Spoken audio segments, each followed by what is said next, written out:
આજે એવું તો શું થયું, આપણે ધોવા પડ્યા વાસણ.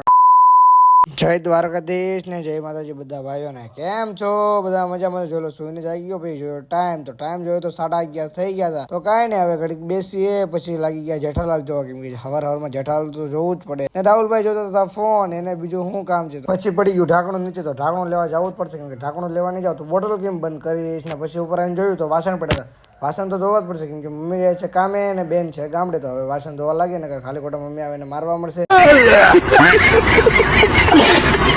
પછી હું થોડોક મારો મોટો કાચ હું ફ્લેક્સ, કેમ કે આઈફોન છે તો ફ્લેક્સ તો મારવો જ પડશે. પછી આવી ગયો નીચે પડીકા લેવા, કેમ કે મારે રાહુલભાઈ ને બનાવવાની હતી ભેર, તો ઉપર આવીને જોયું તો રાહુલભાઈ બનાવી નાખી ભેર ને પછી બેસી ગયા ખાવા. પછી હું મધરા હાલવા માંડ્યા, કેમ કે હાલવું તો પડશે ને, જીવનમાં થોડુંક હાલશું તો જ કાંઈક થશે. ને પછી હાલતા થાકી ગયા. પછી આવી ગયા લિફ્ટમાં. લિફ્ટમાં મજા આવે, પંખો ચાલુ હોય, લાઈટ ચાલુ હોય, ઘર ભેગું થાને ભાઈ. પછી આવી ગયા ગાયત્રી માતાના મંદિરે દર્શન કરવા. દર્શન કરીને રાતે અમે ગાડી લઈને નીકળી ગયા રાઉન્ડ મારવા.